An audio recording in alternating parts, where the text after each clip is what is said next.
إن الحمد لله نحمده ونستعينه ونستغفره ونعوذ بالله من شرور أنفسنا ومن سيئات أعمالنا. من يهده الله فلا مضل له ومن يضلل فلا هادي له، وأشهد أن لا إله إلا الله وحده لا شريك له، وأشهد أن محمدا عبده ورسوله صلى الله عليه وعلى آله وأصحابه ومن تبعهم بإحسان إلى يوم الدين.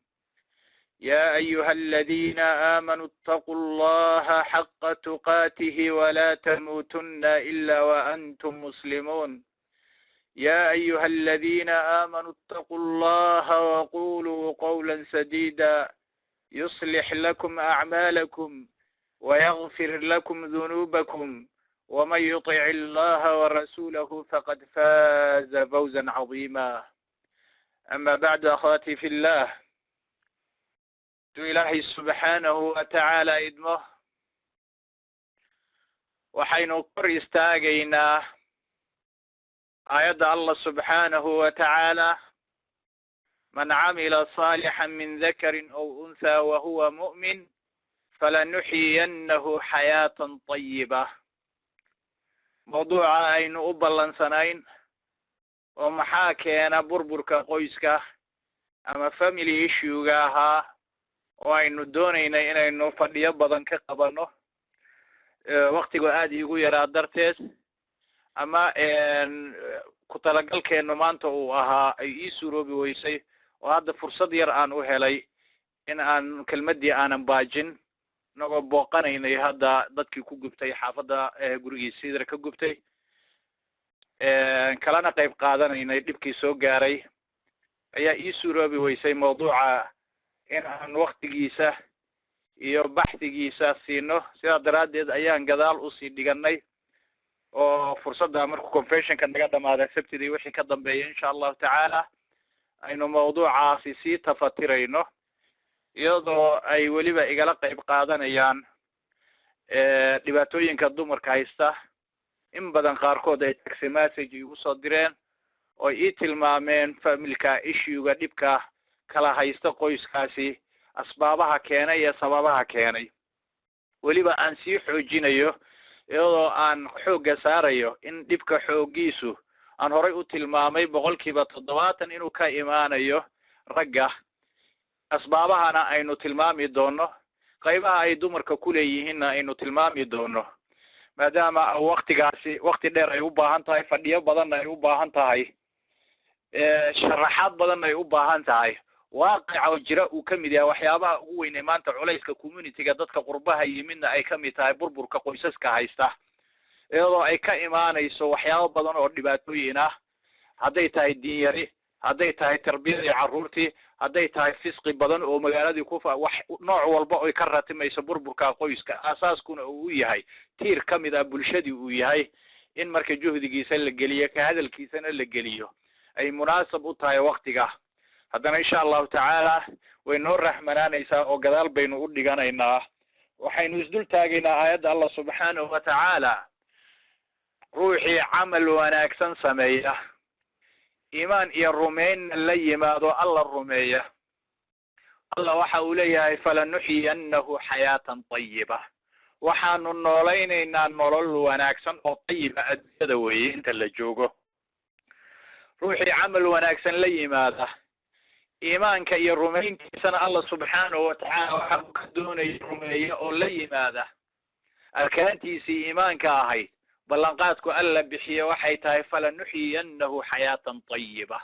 waxaanu noolaynaynaa nolol wanaagsan oo aan isla hadal lahayn, oo aan stress lahayn, oo aan isla sheekaysi lahayn, oo aanan cariiri qalbigiisa aanan dareemayn. sidoo Allah subhanahu wa ta'ala tilmaamay qofka dikrigiisa iyo acmaashii iyo khayrkii ka jeesadana in la gelinayo nolol danki iyo cariiri ah. waman a'rada an dhikri fa inna lahu ma'ishatan danka.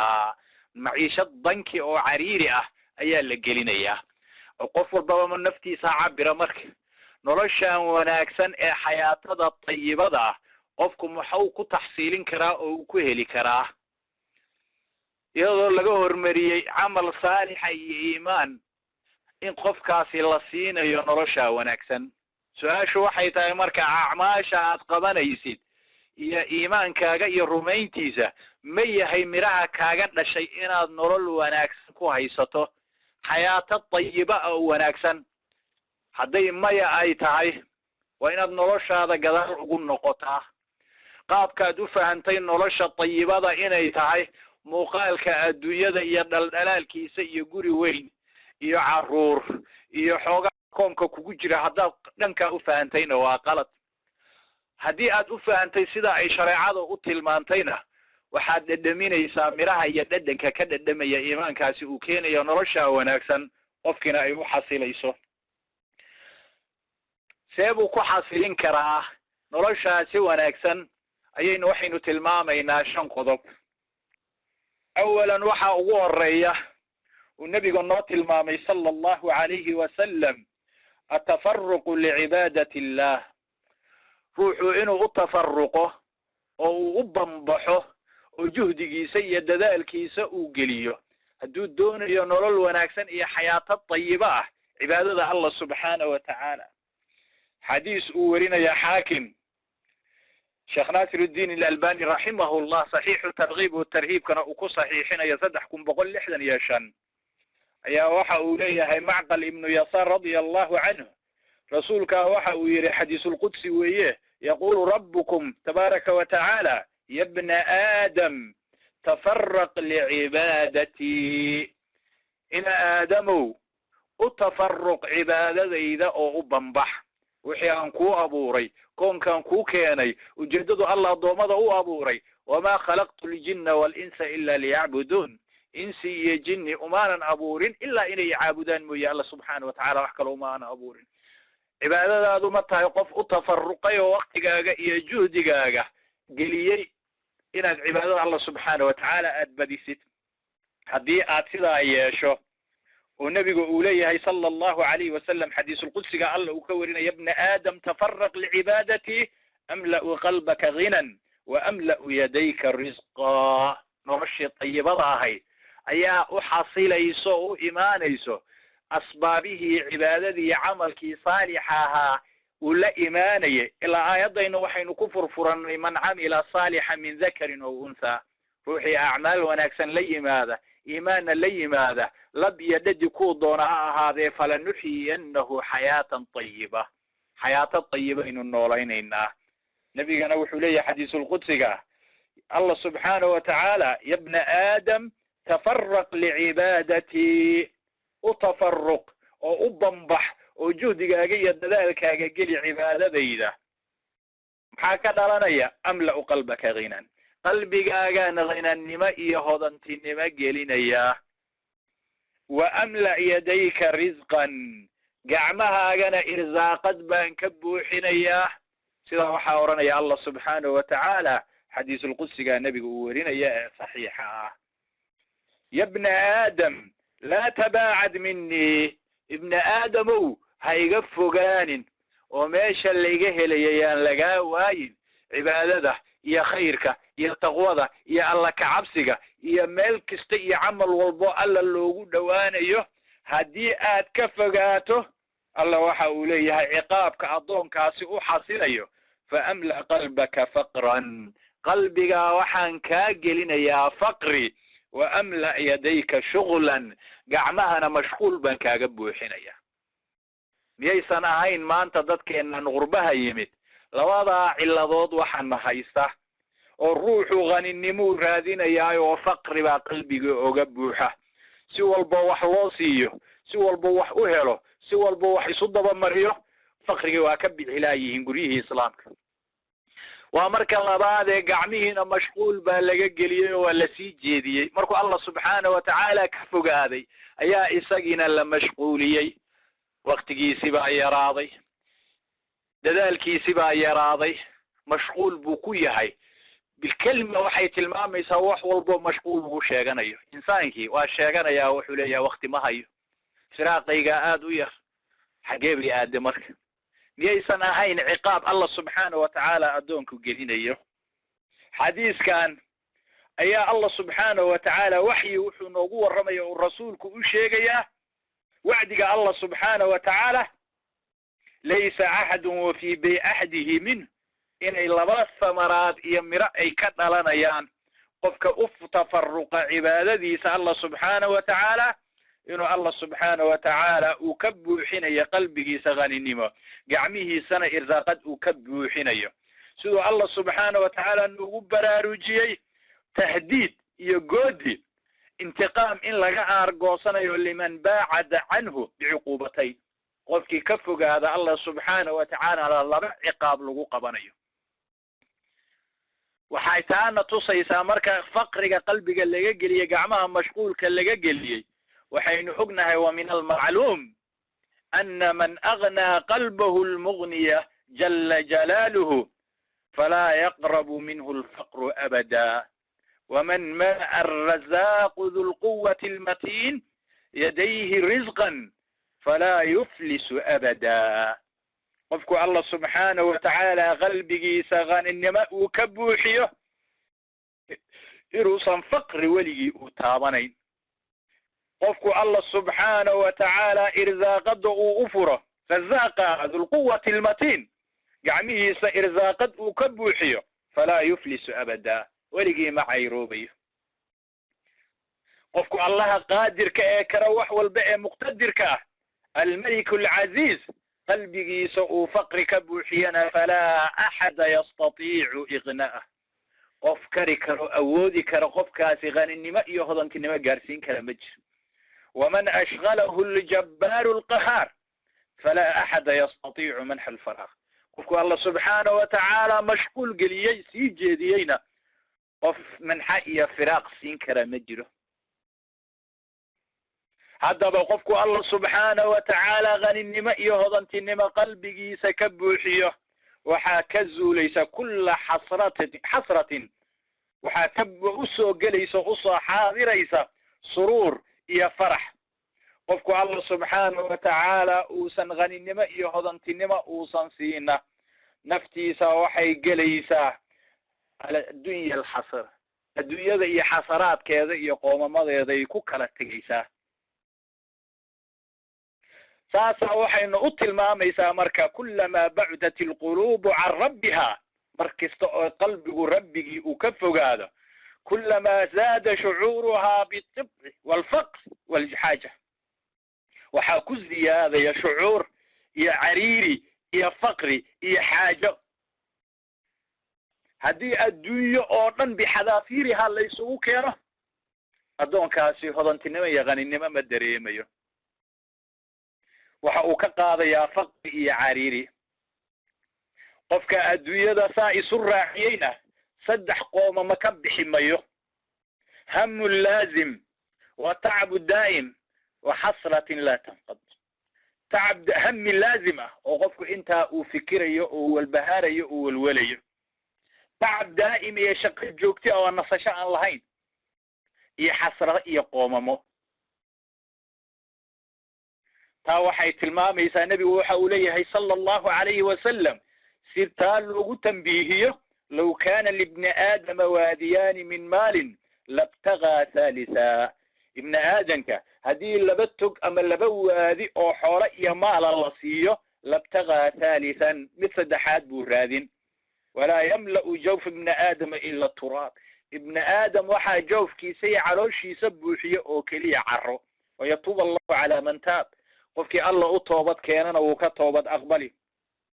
adduunya marka waa sidaasoo marna kaa istaagi mayso waxaa la yidhaahdaa qofku shilin u ziyaadaba hawa u ziyaada waxa uu leeyahay anas ibnu malik radia allahu canhu xadiis xaakim uu soo saaraya sheekh naasirna xadiis macnaha saxiixu ligayrihi uu ka dhigayo waxa uu leeyahay rasuulka sala allahu calayhi wasalam manhumaani laa yashbacaan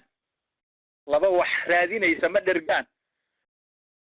manhuumun fi lcilmi laa yashbac qof cilmi dalibka oo hamada u qaba ma ka dhergayo cilmigii wamanhuumun fi dunya laa yashfac adduunyada kan hamigeeda iyo raadinteeda ku qornaa adduunya laga dhergimayo taa waxay kutusaysaa marka insaanku haddii laga helo tafaruq iyo u bambixid cibaadada allah subxaanahu wa tacaala qalbigana haninnimaa looga buuxinayaa gacmahana irsaaqad baa looga buuxinayaa haddaad doonaysid qalbiga inuu kuu xasilo uu kuu dego haddaad doonaysid irsaaqada iyo albaabadeeda in lagu furo u tafaruq oo u bambax cibaadada Allah subxaanahu wa tacaala qodobka labaad ee ruuxa uu ku taxsiilin karo macnaha aayadda falnuxiyannahu xayaatan tayiba oo adduunyada dhexdeeda xayaato iyo nolol wanaagsan uu ku noolaanayo waa inay noloshiisu ay tahay hamul aakhira iyo hamigeeda raadinteeda ka fikirkeeda zayd ibnu thaabit radia allahu canhu xadiis uu ka warinaya rasuulka sala allahu calayhi wasalam ibnu maajahna uu soo saarayo 4105 sheekh naasirna uu saxiixinayo saxiix ibnu maajah 3313 ayaa rasuulku waxa uu leeyahay sala allahu calayhi wasalam man kanat addunya hammahu farraqa allahu calayhi amrahu wajacala faqrahu bayna caynayh walam ya'tihi min addunya إلا ما كتب له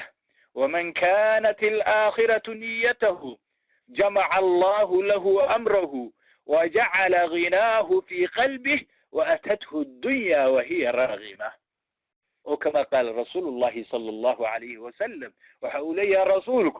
روحي أهاتي الدنيا همجيسه من كانت الدنيا همه qofka qalbigiisa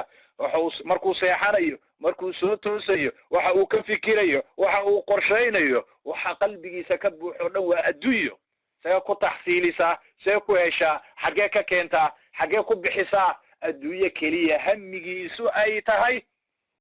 farraqa allahu calayhi amrahu hamigaasaa laga kala daadinayaa arrimaha uu isku xirxirayaa laga kala daadin allahu akbar ruux baa waxa uu qorsheynayaa waxa uu leeyahay xoogaa iska aruurso meelahan SSIda ka soo gashay wax isku keen meelaha waxaad ka khayaani karta ka khayaan saad guri uga dhisato Soomaaliya saad adduunyadan iyo meelaha kale wax uga qabsato saad uga hijrato qorshu iyo dil iyo tamanni baa ku aruuran waa dadaalayaayo adduunya iyo meelaha laga keenayo bixadaafiiri hawa aruurinaya maalinku shilin isu keena xarkii laga kala daadinaya maalinkaas ama la hoosanaya la kacaysanaya ama shilinku aruurinaya meel ka bixiyo weyn waa laga kala daadinaya waa ballanqaad Allah subhanahu wa ta'ala farraqa Allahu alayhi amrahu arrinkii baa laga kala daadinaya waa adduunya doon iyo ruuxa waxa ugu xigo ciqaabka labaada waja'ala faqrahu bayna aynayhi labada indhood bartamahoodana faqri baa laga saaraya walam ya'tihi min ad-dunya illa ma kutiba lahu adduunyana laga siin mayo ilaa wixii loo qoray mooye wixii maalinku dhalanayay oo 40 habeen ay u buuxsantay loo qoray oo loo qorsheeyay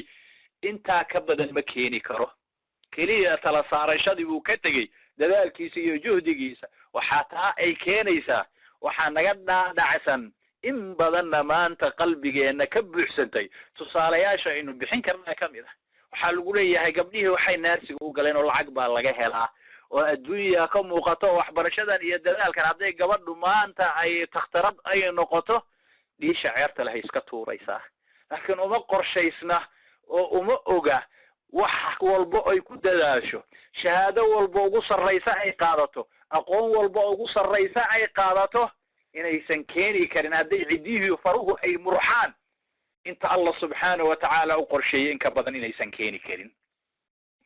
haddii hamadeedu adduunyada ay tahay oo ay ku haminayso keliya qaabkee wax u tafsiilisaa hadduu waalidku uu yahay tarbiyada ilmaha uu siinayo keliya waxa kugu barto saad dhaqaale uga hesho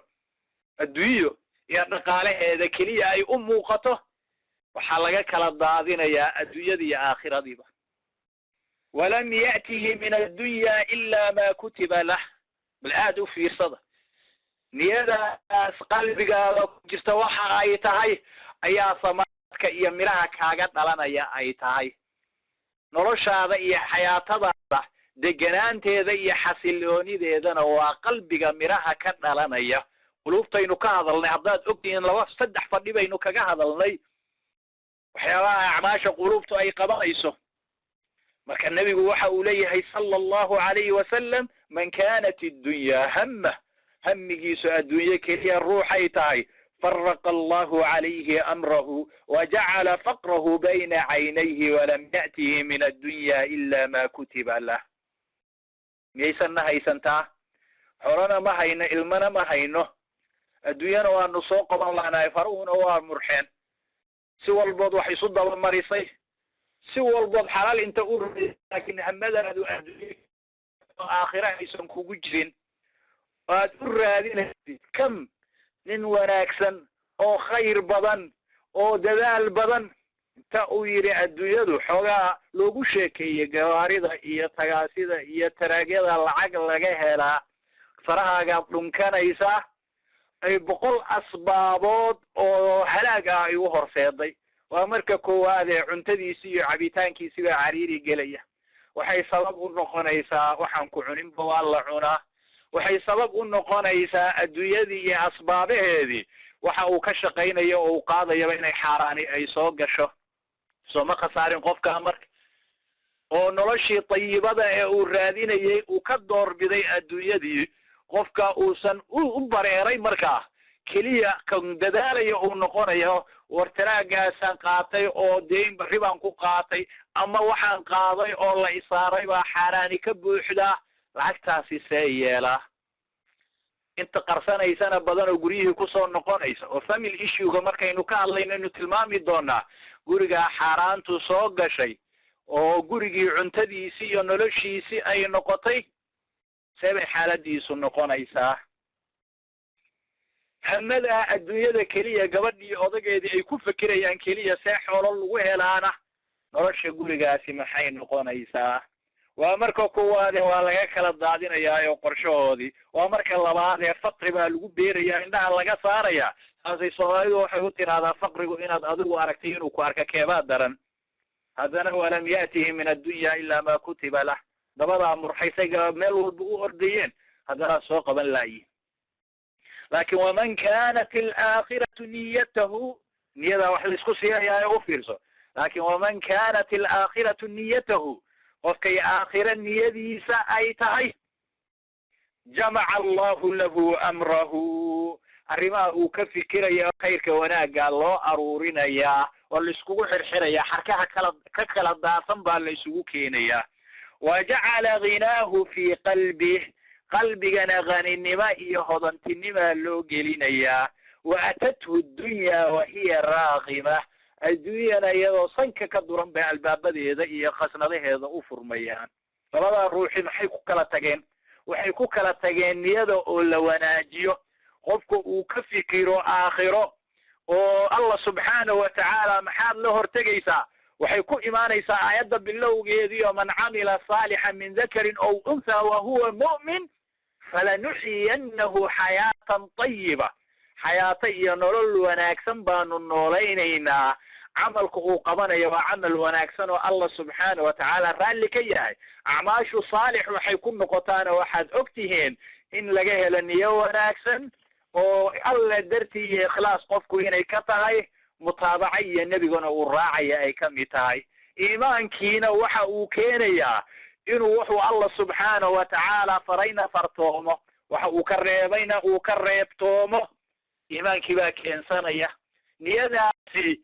aakhiro uu ka fikirayo maxaad alla la hortegaysaa war xoogaagan xaaraanta haddaad qaadato maxay aakhiradaadu noqonaysaa niyadaa wanaagsan iyo qalbigaa wanaagsan ee aakhiro ka fikiraya waman kaanat alaakhiratu niyatahu saa u baqayo saa isu ilaalinaya jamaca allahu lahu amrahu arrinkiisaa loo jamcinaya loo aruurinayaa waa loo hagaajinayaa xoogaaga yaru haystaa loo barakaynaya guryahaa loo barakaynayaa dhaqaalihiisaa loo barakaynayaa nolol tayiba ah ayuu gelayaa wa jacala ghinaahu fii qalbih qalbigiina cariirigii iyo faqrigii iyo xoolola'aantii baa laga saarayaa haninimaa looga buuxinayaa intaa waxaa u dheer niyadaa wanaagsan ay keensatay wa atadhu dunya wahiya raaqima ilaahay subxaanahu wa tacaala baa adduunyada uu rabayna dartii allah uuga tegay oo aakhiro niyadiisa uu hagaajiyeyna khayrka adduunya waa loo furayaa hadduu xooladoon yahayna xoolihii waa loo furayaa laakiin qofkii sidaasi aan yeelin wadi waanu soo tilmaanay noloshiisa meesha ay maraysa iyo cariiriga ay gelayso waa inuu ogaado qofka marka inay noloshiisa iyo hamadiisa iyo fikirkiisu aakhiro ay tahay war dad yahowma waa dad adduunyaa tihiin mise dad aakhiraa tihiin qalbigaaga qof walba nafsadaada ku xisaabtan kadibna waxaad ku cabirtaa waxa ku haysta adiga gooni ahaan ku haysta waxa gooni ahaan ku haysta ee dankiga iyo cariiriga iyo shidada iyo isla hadalka iyo farataataagu ma waxa uu kaaga imaanayaa waxaad adigu aad kasbatay mise wuxuu kaaga imaanayaa imtixaan lagu imtixaamayo haddii imtixaan ay tahay oo dadaalkaagu sidaa uu yahayna sabar iyo waxaa lagaa doonayaa culays walba fudayd baa ka dambayn hadday noloshaadu ay tahayna adduunya keliya ka fikirkeeda oo aakhiro jadwalkaaga iyo xisaabtankaagu aysan ku jirin waa inaad dib u noqotaayo allah subxaanahu wa tacaala ogaataa meesha lagaa haysta inay tahay gaabin adigu aad gaabinaysid wamaa asaabakum min musiibatin fabimaa kasabat aydiikum wayacfu can kasiir waxa idin asiibaya ee idinku dhacayo oo wax ay kasbanayaan gacmihiinu in badan allah subxaanahu wa tacaala addoommadu waa ka saamaxa oo waa ka dhaafaa qofka marka aakhira dalba aakhiradu niyadiisu ay tahay ya'tiihi maa kutiba lahu min arrisqi bilaa tacabin waxa uu imaanaya wax alla wixii loo qoray oo risqiga ah oo tacab la'aan iyo shida la'aan waman talaba dunyaa qofka adduunye dalba niyadiisu adduunye raadis ay tahay ya'tiihi bitacabin tacab iyo shida iyo shaqadeeda u imaanaysa wa shiddatin iyo dhib fataalibu alaakhira kan aakhira dalbaya qad jamaca bayna addunya waalaakhira waxa uu kulansaday adduunye iyo aakhiro oo dhan maxaa yeelay adduunyadana bilaa tacab iyo shiday kusoo gelaysaa aakhirana allah subxaanahu wa tacaala aakhiradiisa buu u hagaajinaya faina almatluuba min jamci almaali araaxa fi dunya qofka jamc iyo maal iyo adduunyadiisa raaxa ku raadiya waqad xasala fi taalibi alaakhirati wa taalibi addunya qad khasira addunya waalaakhira ilaha aakhira way kala raaxad badan yihiin labadaa ruux ablaq alcadaab fi dunya waxaa ugu qatarsan in qofka laga kala daadiyo waxa uu xirxirayo dhan iyo tafriiqu alqalb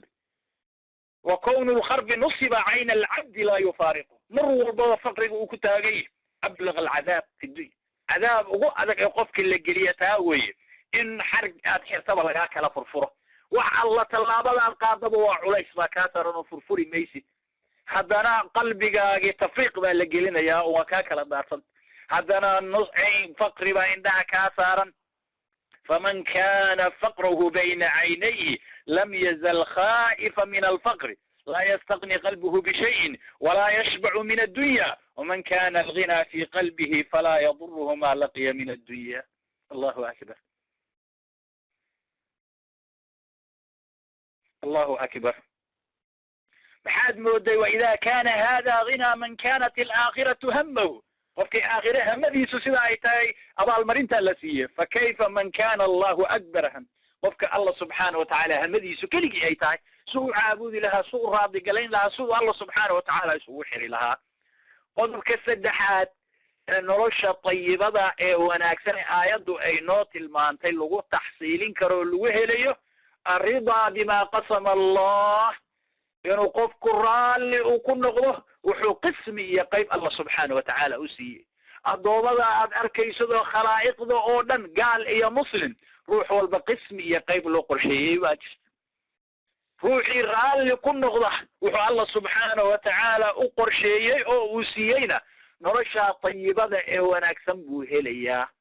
in badan maanta guryuhu waxay la baaba'ayaan in badan maanta dadku waxay la dhibaatoonayaan ruuxii ooban raalli ku ahayn inta qismi iyo qayb loo siiyey waxa uu damaacinayaa oo fiirinayaa dadkaa ka sarreeya iyo waxa la siiyey waxaad garanaysaan qofka waxa weeye haddii uu fiiriyo qofka ka hooseeya ee nolosha ka hoosaysa iyo sida ay yihiin qofkaasi waa qanaaca iyo dee wuxuu dareemayaa rida waxa la siiyey laakiin haddaad fiiriso ruuxun kaa sarreeya waadna khasaaraysaa mana gaaraysid waxa uu leeyahay xadiis abi hurayra uu werinayo oo uu soo saaraya imaamu tirmidi xasanu ligayrihina uu ka dhigay sheekh naasir iddiin ilalbani saxiixada uu ku keenayo waxa uu leeyahay rasuulka sala allahu alayhi wasalam man ya'khudu canii haa'ulaa'i alkalimaat fayacmalu bihina ow yucallimu man yacmalu bihina yaa iga xambaaraya oo iga qaadaya kelimaadkan iyo ooraahdan iyo hadalkaani oo fayacmalu bihina ku camalfalaya ow yucallimu man yacmalu bihina ama baraya cid ku camal falaysa. abu hurayra oo taqaaneen oo ruux cilmiga aad u jecel buu ahaa daa'imi jiray oo joogtayn jiray rasuulka sala allahu calayhi wasalam markiiba waa boodo wuxuu yidhi qultu ana ya rasuula allah rasuulkii allow anaa ku camal falaya anaana baraya cid ku camal falaysa faakhada biyadii facadda khamsan gacantayduu qabtoo shan buu tiriyey rasuulka sala allahu calayhi wasalam oo qaala waxa uu yidhi ittaqi almaxaarima takun acbada annaas waxyaabaha xaaraanta iska ilaali addoommada kan waxaad ugu noqonaysaa cibaado badan warda bimaa qasama allahu lak ku raali noqo waxa uu qismiye qayb alla kuu siiyey takun agna annaas dadka kan ugu hodantinimaysan baad noqonaysaa wa axsin ilaa jaarik deriskaaga waa u wanaaji takun mu'minan mu'min baad noqonaysaa waaxiba linnaasi maa tuxibu linafsik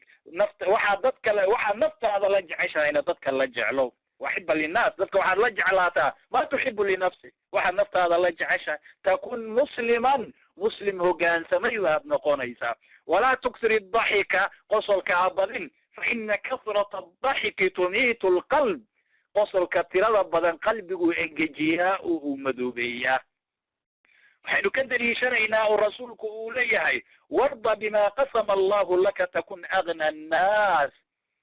ay iqnac binasiibika min addunya takun agna annaas faalqanaacatu kanzun laa yafna waginan bilaa maalin wafi lqanaacati raaxatu lilqalbi walba waqad dukira waxaa laga tilmaamaa oo lasoo sheegaa qanaacadaasi iyo kanzigaasi aan kaa dhammaanayn oo aad raalli ku tahay wuxuu allah subxaanahu wa tacaala uu ku siiyey maal la-aan qalbigaaga uu ku dego uu ku xasiliyo inta yar aad haysato allana aad ku cibaadaysanaysid oo diintiisi iyo raaxadiisi iyo khayrka uu ku siiyey aad gudanaysid qalbigaa raaxa dareemaya jirkaa raaxa dareemaya wuxuu imaamu shaafici raximahu allahu tacaala uu odhanaya idaa maa kunta daa qalbin qanuucin faanta wamaaliku dunya sawa diiwaankiisa diiwaanu shaafici safxada 7 ayuu ku keenaya oo waxa uu leeyahay idaa maa kunta daa qalbin qanuucin haddaad tahay ruux qalbi qanacsan faanta wamaaliku dunya sawa adiga iyo midka adduunye la mulkisiiyo dhan isku mid baati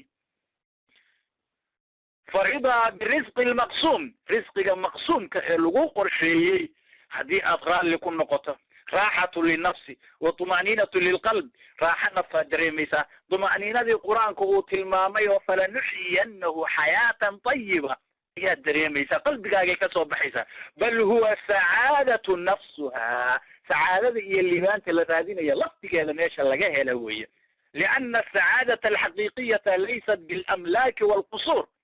سعادة حقيقة nolosha qabtaasaynu u fahansannahay ma aha qusuur iyo daaro iyo gawaari iyo nolol wanaagsan oo la gala ma ahan walaa bidahabi walfida gabadhu inay dahab iyo fida iyo jijimo iska buuxisa ma aha waxa weeye iyo mataaca iyo waxyaabaha la raadinaya ma aha inamaa hiya fi taqwa allahi wa ghina nafs taqwada allah subxaanahu wa tacaala cabsida allah subxaanahu wa tacaala iyo qaninimada ay naftu dareemayso wuxuu oran jiray ninkii shaacirka walastu ara as-sa'adata jam'a maalin walakin at-taqiya huwa as-sa'idu wa taqwa allahi khayru zadi dhuqra wa 'inda allahi lil atqa mazidu diwan al-hutayma wuxuu oranayay walastu ara as-sa'adata jam'a maalin uma arka sa'adada iyo liibaanta xoolo iyo maal la jamciyay ولكن التقي هو السعيد لكن روح تقي دور صدي إسئلالي روح سعيد كاللي باني وكاوي وتقوى الله خير زاد الذكرى تقوى الله سبحانه وتعالى ذات يا صحيح لك صدري هو ناكسا وعند الله للأتقى مزيد تتكبقنا الله سبحانه وتعالى زياد السياح الدنيا سيا حول غفرة سياد غفرة قناعة قلبك أنا كينيسا sidaynu maanta u fahansannahay ma aha haddii la yiraahdo qofka maxay tahay qaninimada iyo hodantinimadu waxa uu oranayaa qofka waa inuu qusuur guriye leeyahay xoolo badan uu leeyahay akoonku wax ugu jiraan maalka aynu tamaacinayna aqligeena ku qufilan islaamku qaninimada meeshuu ka fiiriya sidaa ma min xadiisi abi hurayra uu soo saarayo qidca kamida ibn xibaan uu keenayo sheekh naasir uu silsilatu xadiis saxiixa uu ku saxiixinayo ayaa waxa uu leeyahay rasuulka sallallahu alayhi wasallam ayaa waxaa la weydiiyey annahu qaala sa'ala muusa rabbahu nebi maxamed baa odhanaya nebi muuse calayhi salaam baa rabbigii weydiiyo waxa uu yidhi fa ayu cibaadaka aghnaa su-aashaasi allah ka jawaabay nebi muuse allah subxaanahu wa tacaala weydiiyo wuxuu yidhi fa ayu cibaadaka aghnaa addoommadaada allow keebaa u qaniyaysan oo u maalqabaysan oo u hodantinimaysan qaala wuxuu yidhi alladii yardaa bimaa yu'taa kan ku raalli noqdo waxa la siiyey addoommadayda kaasa u hodantinimaysan ma tahay qofka raalli ku ah wuxuu qismi alla kuu siiya mise madaxtaag baa kugu jira mise haddaad ziyaadada rabto dariiqii ziyaadada loo marayay ma martay hore inaynu usoo marnay hamul aakhirada iyo niyada wanaagsan oo lasoo marayay rida iyo raalli ahaanshahaani huwa bixasabi macrifati bicadli illahi wa xikmatihi wa raxmatihi wa xusni ikhtiyaariha allah subxaana wa tacaala addoommada u gartay inta midka loo badinayo midka loo yaraynayo walow basata allahu risqa licibaadihi labagaw fi lardi walaakin yunazilu biqadari maa yashaa haddii addoommadoo dhan loo waaficin lahaa radoo dhan bay ku qooqi lahaayeen laakiin midna waa loo ziyaadinaya oo lagu imtixaamaya midna waa loo yaraynaya waa lagu imtixaamaya qismiga iyo qaybta allah bixiyo subxaana wa tacaala mar walba uu garashadaasi ku dheehan tahay oo uu garanayo qismigan iyo qaybtaani wax loo qorsheeye ay tahay hadduu ziyaadadeeda raadinayana dariiqii loo marayay oo uu maro raalli ahaashahaasi allah subxaana wa tacaala qofkaasi nolol wanaagsan buu gelinayaa xayaato tayib buu gelinayaa waxa uu ku noolaanayaa qalbigoo u xasilan oo u degan nafsadiioo tumaaniina iyo raaxad dareemaysa bankigii iyo cariirigii iyo waxuu dareemayo dhan baa laga saarayaa qodobka afraad ee ruuxa uu ku taxsiilin karo oo uu ku helayo cariiriga iyo dhibkaana uga baxayo nolol wanaagsan uu helayo adducaa ducada inuu la yimaado allah subxaana wa tacaala gacmaha u hoorsado maxaa yeelay ina fi dducaa'i idhaaran limartabati alcubuudiyati walfaqri walxaaja waxay tilmaamaysaa martabada cubuudiyada addoonka faqrigiisa iyo xaajadiisa uu muujinayo uu ictiraafayo haninimada allah subxaana wa tacaala fadliga allah subxaana wa tacaala ixsaankiisa uu dalbayo wa ana alcabda laa ghinaa lahu can fadlihi tarfata cayni marna uusan ka maarmaynin fadliga allah subxaana wa tacaala iyo waxa weeye dheeraadkiisa ilbiriqsina uusan ka maarmin mar walba uu gacmaha u hoorsanayo uu oranayo siduu nebigu oran jiray sala allahu calayhi wasalam xadiiskii tirmidi iyo kayrkii ay warinayeen allahuma kfinii bixalaalika can xaaraamik waagninii bifadlika can man siwaak allow xalaashaada igu kaafiyo xaaraantaada iga kaafi waagninii bifadlika can man siwaak waxaana igu hodantinimaysaa fadligaaga iyo dheeraadkaaga wixii ka soo haray oo dhan ood ka maaranto allah subxaana wa tacaala isku xirto baryadaasi uu badiyo addoonku allah subxaana wa tacaala gacmaha u hoorsado qaybta tuma'niinada iyo xasiloonida iyo deganaanta lagu helayay ka mid tahay wuxuu oranaya nebiga sala allahu calayhi wasalam xadiis dabaraani sagiirka iyo kabiirka buu ku keenayo sheekh naasirna saxiix tarkiib watarhiib uu ku saxiixinayo allahuma malika almulk تؤتي الملك من تشاء وتنزع الملك ممن تشاء وتعز من تشاء وتذل من تشاء بيدك الخير إنك على كل شيء قدير رحمن الدنيا والآخرة ورحيمهما تعطيهما من تشاء وتمنع منهما من تشاء ارحمني رحمة تغنيني بها عن رحمة من سواك النبي عليه الصلاة والسلام وحورني اللهم مالك الملك بقرة ديو تؤتي الملك من تشاء ملكي جاي بقرته يدا واحد ساعد دونته واحد كتا دايو كسي ساعد دونته واحد عزي ساعد دونته واحد اللي سايهوس ساعد دونته بيدك الخير جعنت هذا خير ودن وكجرا إنك على كل شيء قدير وهو البالوات كرتا رحمن الدنيا والآخرة الله النحريست الدنيا آخرة والرحيمهما تعطيهما من تشاء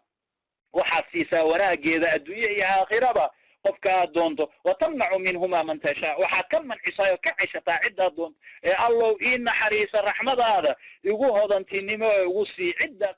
يا الله سبحانه وتعالى إيجا كاف أدونكو الله سبحانه وتعالى بريدي سؤوب بديو bal cabdullaahi ibni mascuud xadiiskii macruufka aad garanayseen ee uu soo saaraya imaamu muslim ayaa wuxuu odhanaya nebiga sala allahu calayhi wasalam allahuma inii as'aluka alhudaa waltuqaa walcafaafa walghinaa waa baryadii allah waxaan ku weydiisanayaa hanuun iyo toosnaan taqwaan ku weydiisanayaa cafaaf iyo dhoorsoonaan baan ku weydiisanayaa haninimaan ku weydiisanayaa alghina halkaanu xadiiska uu tilmaamayo ducada اللهم إني أسألك الهدى والتقى والعفاف والغنى المراد الغنى عما سوى الله أي الغني عن الخلق إنه خلق وراء دون كمار مع الله سبحانه وتعالى كنجي الله سبحانه وتعالى يسكحره بل النبي عليه الصلاة والسلام وبري صحابته وبري إن يسن الدنيا وحول ليس سيكريه غاني نمضوا أيسن سيسن ضدكوا كان سومين حديث أبي هريرة معروف كاها إمام البخاري يا مسلم بهاي صوصان أي الرسول كوحو أرني صلى الله عليه وسلم ليس الغنى عن كثرة العرب ولكن الغنى غنى النفس صحابتي بيقولوا يا رسول صلى الله عليه وسلم ليس الغنى عن كثرة العرب عرضك يحولها بدني الدنيا اللي غني نمضوا سيدا ما سيدا لو فهمي ددكو يفهم سيساوي ما هو لي رسولك ولكن الغنى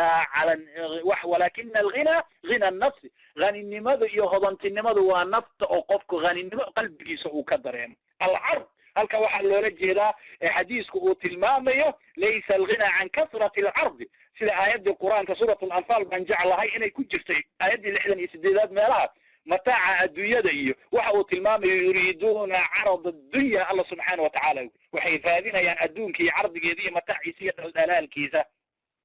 غني النمذا محمود كأه إلا مهدي إلا كرامي إلا شرفي وغني النمذا نفطعه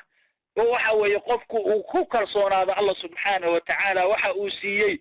انت وكود يقي تاسي عدي أدون كاللقهلو وادقيا وحصيليا محمود الوراق با وحو رنجري الفقر في النفس وفيها الغنى وفي الغنى النفس غنى الأكبر سوحو رنجري فقر نفطه وفيها الغنى وفي غنى النفس غنى الأكبر وشاعرك كتل مامي مركو هذي نفط فقر النماء عريري أي دلنت عريري بيدري ميسا هذي هضنت النماء أي درنتان وهضنت النماء وين بيدري ميسا إمام الشافعي باوحه ورنية فيغنى غني النفس إذا قل ماله ويغنى فقير النفس وهو ذليل سيدنا رسولك صلى الله عليه وسلم حديثك صحيح أولها ليس الغنى عن ظهر إنما الغنى غنى النفس وإذا أراد الله بعبد خيرا جعل غناه في نفسه واتقاه في قلبه وإذا أراد الله بعبده شرا جعل فقره بين عينيه حديث ابن حبان يا شيخ ناصر الحسن كان يقول أيها وحورنا ليس الغنى عن ظهر يحول بدن الدنيا ليس سيما إنما الغنى غنى النفس غني النمض يغضنت النمض وغضنت النمض النفط وإذا أراد الله بعبد خيرا أدو الله سبحانه وتعالى أدون خير وناق للدوريو جعل غناه في نفسه غني النمض النفط اللوغليا قلبك اللوغليا واتقاه في قلبه نفطنا غني النمض اللصية قلبنا غضنت وحال لقليا واتقاه في قلبنا عبسبها كبوحسنتا وإذا أراد الله بعبد شرا أدونك الله سبحانه وتعالى شر للدوليو جعل فقره بين عينيه لوضع إن دوت برتمه ذا فقر اللي قصاره وحورنجر عثمان بن سعد الموصولي وحورنية فاقنع بما يكفيك واستعمل الرضا فإنك لا تدري أتصبح أم تمسي هذا سيدا صوكرا وحورنجري وحلو سي تقنع بما يكفيك قنع انت كوغفلا واستعمل الرضا استعملونها الرالي الشقيسو رضاها الله سبحانه وتعالى فإنك لا تدري ما قرنيسد أتصبح أم تمسي إنا سوا بريسانيسد أما أتقلبيسانيسد هل كان محونا تصي أمرك فليس الغنى عن كثرة المال إنما يكون الغنى والفقر من قبل النفس إنك إيمانيس لكن إنه كد ذالنا أو أين الرادنا oo aynu qalbigeena ghaninimada iyo qanaacada aynu ka buuxino fama al'izzu fil qanaa'ati warida bi'adna kafafin hasilin wa tazahudi faman la yuqni'uhu al-kafafu fama ila rida sabilun faqna'i wa taqsidi hada al-shaa'irka uu ku tilmaamay wuxuu oranaya Abi Dharr radiyallahu anhu rasuulka su'aal weydiiyay bal su'aasha u fiirsada maanta iyo siday anagu nagu tahay agteena wuxuu yiri ya Abi Dharr atara kasrat al-mali huwa al-ghina أبو ذر xoolo badnaantu ma waxaad u aragtaa inay hodantinimo iyo maalqabeen ruuxu uu ku noqonayo oo uu ku yahay qultu waxaan ku idhi nacam yaa rasuula allah qofka xoolaha badan ee maalka badan la siiyey inuu qani yahay baan u naqaanaa qaala wuxuu yidhi fataraa qilata almaali huwa alfaqr xoola yaraantuna waxaad u taqaanaa inay faqri tahay qultu waxaan ku idhi nacam yaa rasuula allah qaala sala allahu calayhi wasalam hadalkii uu u soo aruuriyey inama alghinaa ghina alqalbi waalfaqru faqru lqalbi haninimada iyo hodantinimadu waa hodantinimada qalbiga faqriguna waa faqriga qalbiga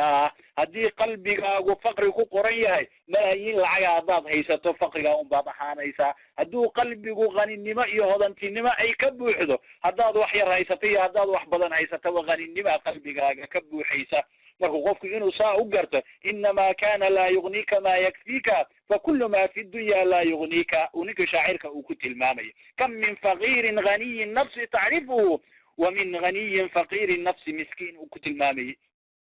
intee badan ruux maalqabayn ah adduunye iyo xoole la siiyey haddana waxa weeye faqiir qalbiga ka ah qof xoogaa yar iska haysta oo haddana qalbigiisu haninimo iyo hodantinimo ay ka buuxdo arrimahaasoo dhan waxayna tusayaan marka inaynu u fahanno sida uu rasuulku sala allahu calayhi waalihi wasalam uu noo fahansiiyey waxa ay tahay qanaacadu khudi alqanaacata min dunyaaka warda biha low lam yakun laka ilaa raaxatu lbadani uu odhanaya ninka shaacirka ida almar'u lam yaqnac bicayshin fainahu wain kana daa maali min alfaqri muqaru tilmaamaya taa marka waxay tilmaamaysaa qanaacadii naftiga iyo raadinteedii oo waxa weeye qofku uu siduu tilmaamayey inay nafta ay dareento qanaacadaasi ma tahay nolosha tayibadaasi ma dareemaysa xoogaaga kusoo galaya raaxadaada iyo cibaadadaada iyo gurigaaga iyo caaisha ay leedahay rasuulka allow gomadihiisa intay barareen siduu u cibaadaysanayo maxaa sidaa isugu gelaysaa dembigaaga ka hore iyo kan dambe soo lama dhaafin miyaanan addoon shukrinaya aanan noqonayn caaisha rasuulku sala allahu calayhi wasalam uu ku lahaa marka taa waxay noo tilmaamaysaa inaynu qanaacada aynu u fahanno cabdullahi ibnu camr ibnu caas radia allahu canhu xadiiskii saxiixa ahaa ee imaamu muslim iyo kayrkii ay soo saareeyeen qad aflaxa man aslama waruziqa kafaafan waqannacahu allahu bima aataah waxaa liibaanay ruuxa hoggaansamay allah subxaana wa tacaala isu dhiiba noloshiisa u dhiibta waruziqa kafaafan laguna nooleeyo nolol kafaafa oo uu dadka iyo gacmo hoorsigooda iskaga ilaalinayo allana ku cibaadaysanayo intiisa yarna raalli ku ah adduunye iyo tamaacigeeda iyo didiiladeeda iyo tamanigeeduna aysan ku qornayn oo haddana waqannacahu allahu bima aataa ku qanacsan intaa la siiyey allah subxaanahu wa tacaala ay jacala qaanican bima acطaahu iyaah walam yatlub الziyaadata limacrifati ana risqahu maqsuum lam yacdu wamaa qudira lah mar walbaba og risqigiisu maqsuum inuu yahay oo la qaybiyey oo la qorsheeyey intaana inaysan dhaafaynin loogana badinayn loogana yaraynayn marka rasuulku wuxuu leeyahay liibaantu meesha ay ka dhalanayso waa taa weye haddaadan sidaa aadan ahayn waxa weeye waxaa imaanaysa inay noloshaadu guryo badan maanta sida ay ku dhisan yihiin ay tahay qodobka ugu dambeeya aan kusoo xiraya waxa weeye alistiqnaau cama fi aydi nnaas qofku inuu ka maarmo waxa dadka gacmahooda ah siduu xakiim ibnu xisaam uu odhanaya nebigu uu ka warinaya waman yastagni yugni illah qofkii isdeeqtoonsiye allah ku filan oo deeqtoonsiye ay man yastagni bima cinda allahi cama fi aydi nnaas watacafufi can الsu'aal xataa yaxsabahu اljaahilu ganiyan min atacafufi yugnihi allah waama man yas'alu الnaas wayaxtaaju lima cindahum fainahu sayabqa qalbuhu faqran walciyaadu billah qalbigiisu mar walbaba faqrigaasa ku qoray qofka ishodantinimeeya oo ilaahay subxaana wa tacaala isku xira isaga qasnadihiisa iyo albaabadiisa garaaca allah subxaana wa tacaala waa ka kaafinaya taasaana muhiima inuu qofku u arko inay waxay tahay xiritaankiisa allah subxaana wa tacaala inuu isku xiro allah subxaana wa tacaala juhdigiisa iyo tala saarashadiisa inuu u saarto low tatawakkaluuna cala allahi xaqa tawakuli larazaqakum kamaa yarzaqu tayr taqduu khimaasan wataruuxu bitaana haddaad arrimihiina alla u tala saaran lahaydeen u dhiiban lahaydeen wuxuu idiin irsaaqi lahaa sida shimbiraha uu irsaaqo iyagoo bog laalan bay tagaan buulkoodii iyo ka tagaan waxay soo laabtaan iyagoo keliyaha ay u buuxaan oo dheregsan taa marka waxaa laga doonaya qofka muslimka siduu rasuulku uu ku tilmaamay in marka xisaabtankaasi adduunyadana ay ku imaanayso nolol tayiba aakhirana allah subxaanahu wa tacaala noloshii qiimaha badnayd janno aan la gaboobaynin wax meel aanan laga dhimanaynin meel aanan dhibaato iyo waxyaabaha adduunyada yaallo dhan aysan oolin jannadii bishaarada noocaa lahayd maa laa caynun ra'ad walaa udunun samic walaa khatara calaa qalbi bini aadam waxay ili arag dhegi aysan maqal qalbi ibni aadana aan ku soo xaadirin loogu diyaariyey noloshaas dambana wuu helayaa tanna raaxadeedii buu dareemayaa sahl ibnu sacad baa wuxuu odhanaya جاء جبريل عليه السلام إلى النبي صلى الله عليه وسلم جبريل بقى نبي يمد عليه السلام صلى الله عليه وسلم نبي يمد مركزه يا محمد عش ما شئت فإنك ميت نبي محمد ونوره وأدقيريون إيسا واحبب من أحببت فإنك مفارقه جعلوا عدة جعلان إيسا دوات فاروق إيسا واتكتك إيسا واعمل ما شئت وحد دون تدعمل فإنك مجزي به والله يا عبا المرين يا دوناك ثم قال وحو جبريل عليه السلام يا محمد شرف المؤمن قيام الليل روح مؤمن كشرف كيسي وناقي سعو كجدا هبين كينو صلاة أكعو وتكذب وعزه استغناؤه عن الناس عزه زي شرف كيسنا وحي كجرتا ضدك كمار استغناؤه عن الناس وعزه قوته وغلبته على غيره أي استغناؤه اكتفاؤه بما قسم له عن الناس أي عما في أيديهم أو عن سؤالهم ما في أيديهم انت بقوا كمار وعورنا يا رسولك صلى الله عليه وسلم استغنوا عن الناس ولو بشوس السواك dadka ka maarma hataa cada yar isoo qabada adayso soonka isoo qomba telefonka isoo dhib waxa ika ma samayn jiray saxaabada sida aynu maanta annaga lafaha inaga gashayo fadhigaaga iyo sariirtaada galaas biyo lagugu siiyo wax walba lagugu shaqeeyo wax walba adig sidaas ma inaad dadka ka maarantid nooc hataa cada yar Allah ka dhigay inaad ka maarantid dadku adigu qof wax qabsanaya tahay istighnaa'uhu 'an an-nas ay ta'afuhu 'an mas'alatin أي وحال وضع مراد استغناءه عن الناس أن العبد يشعر قلبه فقر الخلق إلى ربهم وعجزهم وأنهم تحت قهر قدرتهم موجودين إنه مروا والله الله سبحانه وتعالى اسكحروا معايا إن الله يحب العبد التقية الغنية الخفية مروا والله الله سبحانه وتعالى وجعلها أدونك التقية الدور صدا غني النمضة يهضم في النمضة الدريمة يخفيها غني الذي استغنى بنفسه عن الناس نفط ضدك سودان كم بارمي اسوي اسكفلا وحقب سنية كارتيد هذا الله صباحية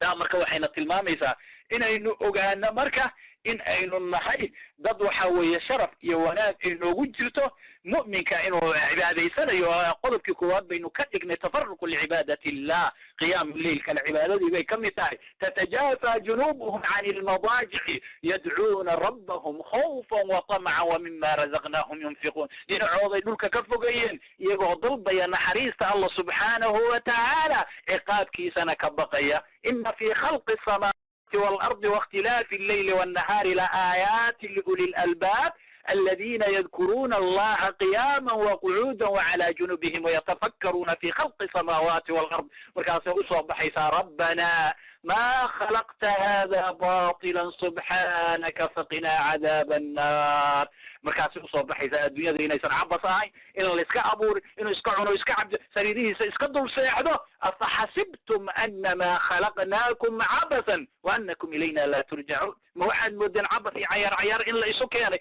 ليش كذا يفضل كبير الكاسي كلية الدنيا ذو حالة سعد وفاتي ما يوجد هذا النقطة وتفرق لعبادة الله وين صامر لي ساس رسولك صلى الله عليه وسلم وحوليه الله عروضي ونوك المامي إن الله يبغض كل جعدري جواد سخاب في الأسواق جيفة بالليل حمار بالنهار عالم بالدنيا جاهل بالآخرة الله سبحانه وتعالى وهو عرونيا qofka waxa weeye jacdariga ay qalqalafsan ee adag marka wanaagiisa adduunyo aakhira loo sheega aan nasteexada aan qaadan jawaab oo adduunyo iyo kaydinteeda iyo sooradeeda iyo xaraynteeda ku mashquulsan fakhaabin fil aswaaq sheekada iyo taleefanada iyo hayada iyo maxaa la yidhihdana fakhaab oo suuqyada dhawaaq badan hadal badan dadku markay cibaadaysanayaan mu'miniinta najifatin billayl habeenkii bakti ah maalinkiina ximaarin binnahaar dameer raran ah caalimin bidunya adduunyada iyo sida wax looga soo saaray yaqaana jaahilin bilaakhira adduunyo aakhirana inay sugayso iyo shaqadeedii gabay kooxaas dadka noocaasay sifaadka leh Allah subhanahu wa ta'ala uu carooda Allah subhanahu wa ta'ala ma ilaaliyo caradiisa ku dul dhacdo dad adduunyayayna noqonin ee dad aakhira inaynu noqono ilaahina subhanahu wa ta'ala cariiriga iyo dhibaatada iyo sheegashada iyo dhibka aynu ku jirno waynu ka baxaynaa qof walba nafsadaada tuhun gaabin adigu xaggaaga ka iimaanaysa hadii lagugu imtixaamo haddii nooc walba ay noqoto nolosho ilaahay subxaana wa tacaala isu taag cibaadadiisa badi khayrkiisa badi darajaadka lagu haleelayo allah subxaana wa tacaala u banbax cibaadadiisa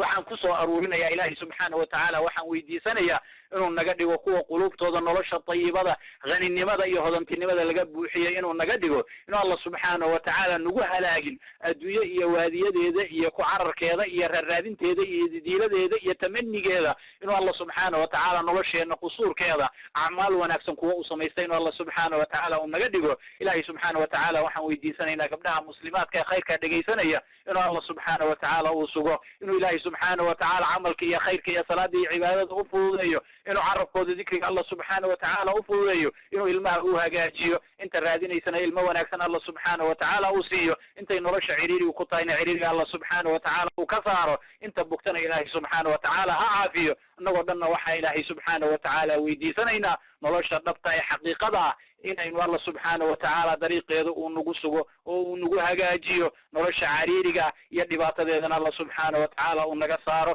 wajazaakum allahu khayr aljaza والسلام عليكم ورحمة الله وبركاته.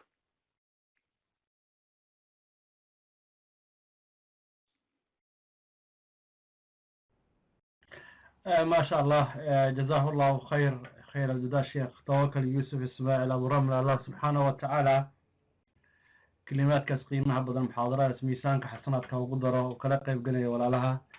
برنامج كعاوة كلا ولا لودين دياريا ولا قصص والعبر الله سبحانه وتعالى ميسان كحسنات كأسر شيخة انت دقيسنيسي رجل الدمر بالله سبحانه وتعالى هنقدق الذين يستمعون القول فيتبعون أحسنه وبارك الله فيكم.